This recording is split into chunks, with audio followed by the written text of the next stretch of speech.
there, welcome to Board Game Barrister, our local game shop here in Milwaukee, Wisconsin. I'm Andy and I'm here with Gordon, Theo, and Dylan, and today we're talking 5x5, a really cool game that's designed by another Wisconsin local, Tim Tender. It's a cool dice game where we're going to be putting dice out on this board trying to accomplish certain patterns on our secret objective cards. Let's get into it. Welcome to 5x5, a really cool dice game where we're going to be using action cards from our hands to add dice to our board and manipulate the ones that are already out there, all to try to pull off the patterns that are on these objective cards, which are going to score us points. To get our game started, we're going to put our 5x5 board out in the center of the table, grab all the dice in the game and put them within reach of all the players. There's 10 of each color, red, green, blue, and yellow. We've got 3 special objectives in this green color here that we're going to put out face up on the table to start the game.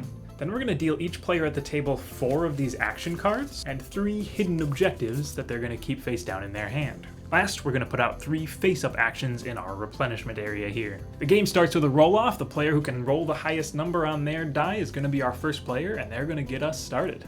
Your turn is simple. You can score any number of objective cards as long as the condition on that card is true at the time you're scoring it. And to pull off those objectives, you'll play 1 action card. So let's get started by taking a look at all the different types of action cards you'll see. The first type, and the ones that are most common in the deck, are going to be the add a die action cards, and these come in the 4 different colors of the dice in the game. Every time you play one of these, you're going to grab a die from the general supply of the same color of the card you're playing. You're going to roll it, and once you see the result of your roll, you can add it anywhere you want to out here on the board, as long as it's going into an empty, unoccupied spot. To take a look at all the other types of action cards, we're going to fast forward a little bit here. Alright, let's get started with reroll. When you play the reroll card, you're going to choose any die currently on the board and you're going to re-roll it and put it back with the new value you rolled. Next up is swap, which means you're going to take any 2 dice that are orthogonally adjacent to each other, not diagonally, and you're going to swap their positions. This swap also happens to have completed some objectives for us, so if it's our turn right now or whenever our next turn comes around, if the board still looks like this, we could score our objective that says 4 corners of different colors because we have red, blue, green, and yellow in the 4 corners. And to score an objective card, all you're going to do is place that card face up in front of yourself to indicate that you've acquired that many points. This one also happens to have scored us a second objective, which was to have an odd yellow die in a corner. And that yellow 3 we just swapped over there gets us that one as well. And you can score multiple objectives in a single turn. Paint means you're going to change the color of one of the dice on the board. So for instance, I could paint this red 4 green, which means I would replace it with a green die still showing that same value of 4. Then we've got remove, which means you're going to choose a die on the board and you're going to take it off of the board. Let's remove this blue 3, and you're going to replace that die with any other die of your choice, but first you need to roll the new die. And you can replace a removed die with a die of the same color if you want to. +1, -1 lets you just plain change the face on a die to be 1 value higher or lower than it currently is, but you can't go higher than a 6 or lower than a 1. And that covers all our special actions and takes us right up to the last thing we need to talk about, which is our special face-up objectives here. These objectives work just the same as the objectives in your hand, except that they'll never be replenished and each of them can only be scored by 1 player 1 time. So if the next player was able to add a die to the board and they got lucky and rolled a 1, they could put it there and then add the full line of the same number card to their scoring area. At the end of each of your turns, you're going to replenish your hand of action cards up to 4 cards. Normally that's just going to mean drawing 1 action card to get back up to 4, and that card you draw can either come from the face-up replenishment cards here or a random one off the top of the deck. If you do take one of these cards, you immediately replenish that with a new one off the top.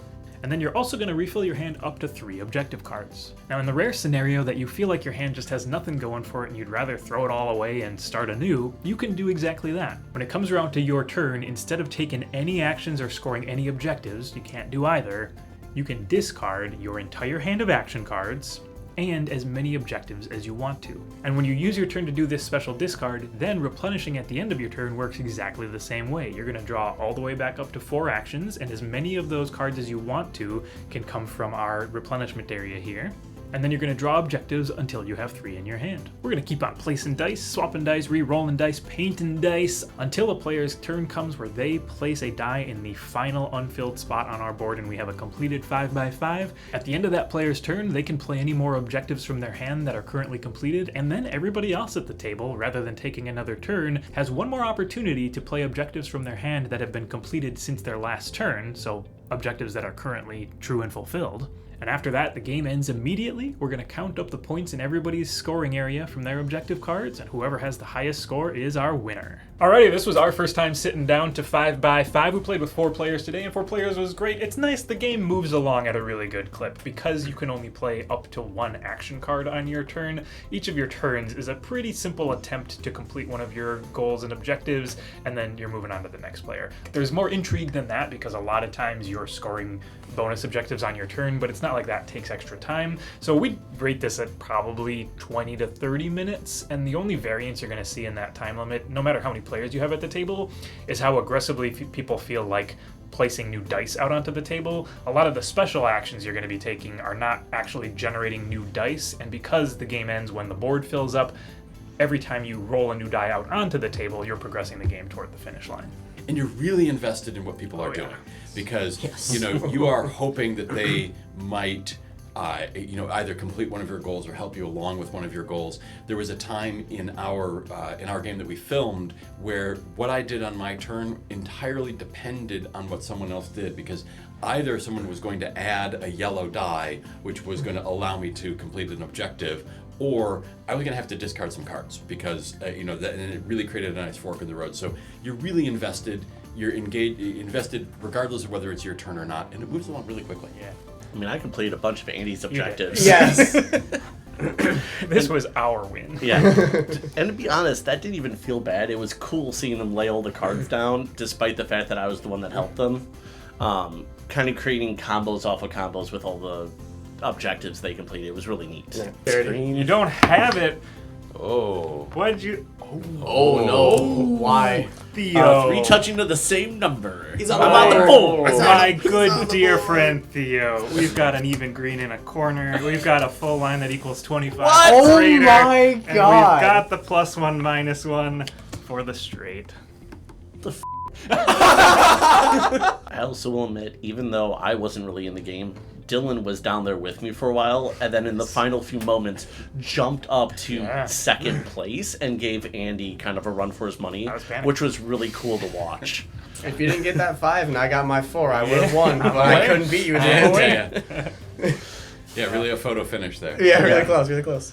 I think the decision in the mechanics of this game to limit it to a single action per turn is what makes the game. Because you only have a single action and you know the 4 actions you have access to, you could pretty quickly assess whether it's even possible to pull off one of your objectives. And if there is an opportunity, you go, cool, I'll either do that because it's a sure thing, or I'll roll a die and try to pull this off with my die roll, and then your turn's over. But if they had moved that out to, like, say 2 actions a turn, people's turns would take, rather than 20 seconds each, probably closer to 90 seconds to a full 2 minutes. 3 minutes for sure. Yeah, 3 to 5. Go into the tank and then you roll the thing. You're like, oh no! Now with that, Yeah, now what can I exactly. do? No. All right. Pull from the I Good stuff. am going to roll a blue. We win these. Ba-ba-ba. 5. Oh. Come on, do the right thing. Oh. Gee, I wonder what we want that there for. Oh. There's a luck element with the dice rolls, but with the purple cards that allow you to manipulate the board, it doesn't feel luck driven. It still requires a lot of thinking and puzzling out the board to try and get the pieces where you need them to be, which is really nice. I think the interesting thing is how low stakes the actions feel.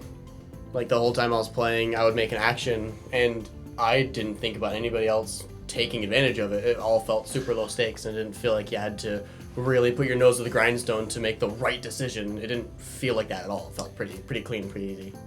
But yet, if you are, as you play more and you are aware of what cards are out, you can know when you are setting up something or when you're not setting up something. There was a time in our second game where I intentionally, I rolled the die, it wasn't what I needed, but if I put it in one spot on the board, it would complete a small straight in a square, and I knew that was a goal card that could be out, and so I chose to not do that because I didn't have that goal card. Now, maybe I would have drawn into that goal card later, but I wasn't drawing a goal card that turn. So I think that it is low stakes, but you do have the opportunity to have that extra little bit of awareness, that extra little bit of strategy.